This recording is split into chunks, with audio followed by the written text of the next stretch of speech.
السلام علیکم۔ بسم اللہ الرحمن الرحیم۔ والدین اگر ناراض وفات پا گئے ہو تو اس کو کیسے خوش کریں یا قبر میں والدین کے ساتھ احسان کیسے کریں؟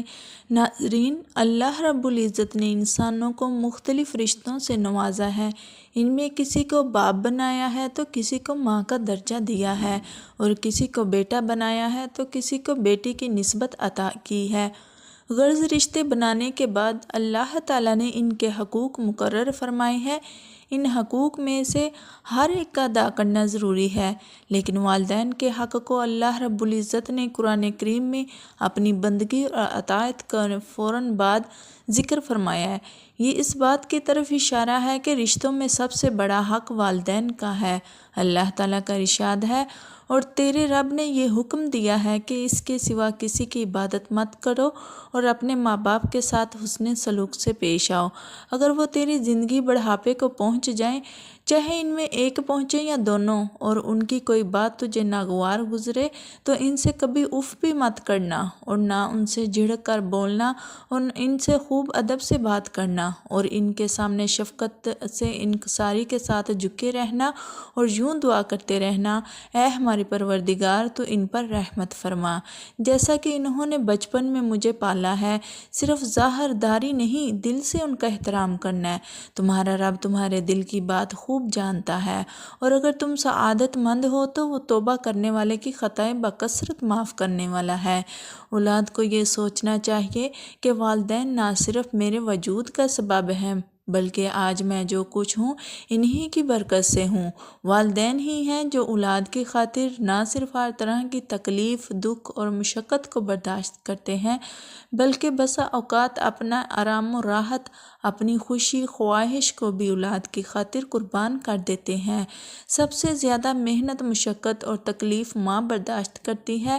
اللہ تعالیٰ کا ارشاد ہے، اس ماں نے تکلیف جھیل کر اسے پیٹ میں رکھا اور تکلیف برداشت کر کے اسے جنا۔ حمل کے 9 ماہ کی تکلیف اور اس سے بڑھ کر واضح حمل کی تکلیف، یہ سب ماں برداشت کرتی ہے۔ جب بچہ پیدا ہوتا ہے، اب اس کی پرورش کے لیے باپ محنت و مشقت برداشت کرتا ہے۔ سردی ہو یا گرمی، صحت ہو یا بیماری، وہ اپنی اولاد کی خاطر کسب معاش کی صعوبتوں کو برداشت کرتا ہے اور ان کے لیے کما کر لاتا ہے، ان کے اوپر خرچ کرتا ہے۔ ماں گھر کے اندر بچے کی پرورش کرتی ہے، اس کو دودھ پلاتی ہے، اس کو گرمی سردی سے بچانے کی خاطر خود گرمی سردی برداشت کرتی ہے۔ بچہ بیمار ہوتا ہے تو ماں باپ بے چین ہو جاتے ہیں، ان کی نیندیں حرام ہو جاتی ہیں۔ اس لیے اللہ تعالیٰ نے جہاں اپنا شکر ادا کرنے کا حکم دیا ہے، وہاں ساتھ ساتھ والدین کا بھی شکر گزار رہنے کا حکم ارشاد فرمایا ہے۔ سورہ لقمان میں اللہ تعالیٰ فرماتے ہیں، میرا شکریہ ادا کرو اور اپنے والدین کا شکریہ ادا کرو، میری طرف لوٹ کر آنا ہے۔ اس لیے اولاد کو حکم ہے کہ جس طرح والدین نے اپنی زندگی اولاد کے لیے وقف کی تھی، اب اسی وہ اپنے والدین کی خدمت کرے۔ ظاہر ہے کہ ان کا حق کوئی نہیں ادا کر سکتا، لیکن حق ادا کرنے کی کوشش کرے۔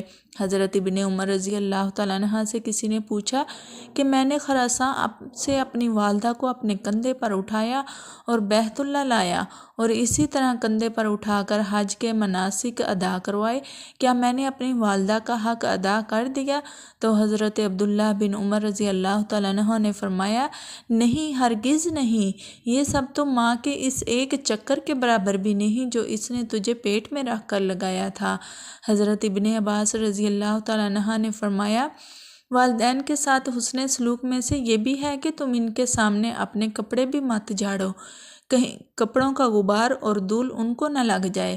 حضرت عائشہ رضی اللہ تعالیٰ عنہ سے مروی ہے، وہ فرماتی ہیں کہ ایک شخص رسول اللہ صلی اللہ علیہ وسلم کی خدمت میں حاضر ہوا، اس کے ساتھ ایک بوڑھا آدمی بھی تھا۔ نبی کریم صلی اللہ علیہ وسلم نے پوچھا کہ یہ بوڑھا کون ہے؟ اس شخص نے جواب میں کہا کہ یہ میرا باپ ہے۔ آپ علیہ السلام نے فرمایا، ان کے آگے مت چلنا، مجلس میں ان سے پہلے مت بیٹھنا، ان کا نام لے کر مت پکارنا، ان کو گالی مت دینا۔ حضرت رافع بن ایاس رحمۃ اللہ علیہ کہتے ہیں کہ ایاس بن معاویہ رحمۃ اللہ علیہ کی والدہ کا انتقال ہوا تو وہ رونے لگے۔ کسی نے پوچھا کہ کیوں روتے ہو؟ تو انہوں نے فرمایا، میرے لیے جنت کے 2 دروازے کھلے ہوئے تھے، اب والدہ کی وفات پر ایک بند ہو گیا ہے، اس لیے رو رہا ہوں۔ کس قدر خوش قسمت ہیں وہ لوگ جن کے والدین زندہ ہیں اور وہ ان کے ساتھ حسن سلوک کا معاملہ کرتے ہیں اور ان کے لیے جنت کے 2 دروازے کھلے ہوئے ہیں۔ اب اگر کسی انسان سے اس کے والدین ناراض ہو کر فوت ہو گئے ہوں یا وہ مرنے کے بعد اپنے والدین کو خوش رکھنا چاہتا ہو، اس کے ساتھ احسان کرنا چاہتا ہو، تو اس کے لیے بھی حضور صلی اللہ علیہ وسلم نے تعلیم دی ہے۔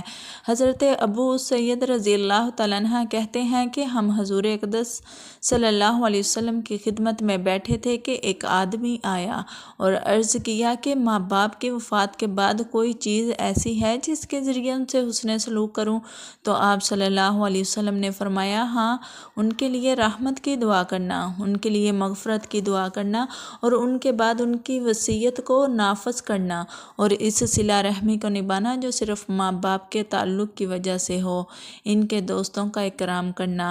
حضرت ابو بردہ رضی اللہ تعالیٰ عنہ جب مدینہ تشریف لائے تو حضرت ابن عمر رضی اللہ تعالیٰ عنہ ان سے ملنے کے لیے آئے اور پوچھا، تمہیں معلوم ہے کہ میں تمہارے پاس کیوں آیا ہوں؟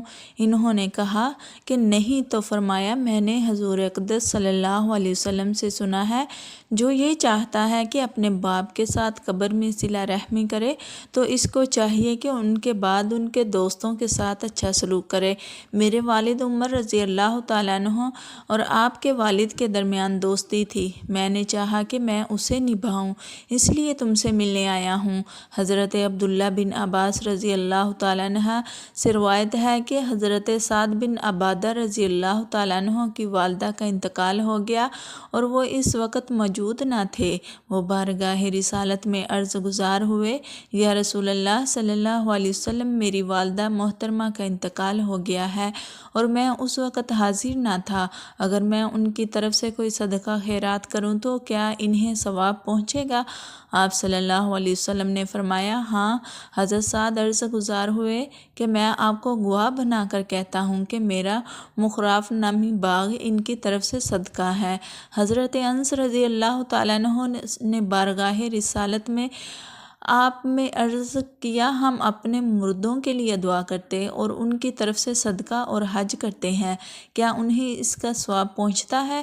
رسول اللہ صلی اللہ علیہ وسلم نے ارشاد فرمایا، انہیں اس کا ثواب پہنچتا ہے اور وہ اس سے ایسے ہی خوش ہوتے ہیں جیسے تم میں سے کوئی شخص تحفے سے خوش ہوتا ہے۔ حضرت سفیان بن عینیہ رحمۃ اللہ علیہ نے فرمایا، جس نے 5 وقت کی نماز کی ادائیگی کا اہتمام کیا تو گویا اس نے اللہ کا شکر ادا کیا، اور جس نے 5 نمازوں کے بعد والدین کے لیے دعائے خیر کی تو گویا اس نے والدین کا شکریہ ادا کیا۔ سیدہ عائشہ رضی اللہ تعالیٰ عنہا فرماتی ہیں کہ ختیجہ کی وفات کے بعد رسول اللہ صلی اللہ علیہ وسلم جب بھی بکری ذبح کرتے تھے تو آپ صلی اللہ علیہ وسلم فرماتے کہ اس کا گوشت حضرت ختیجہ کی سہیلیوں کے ہاں بھیج دو۔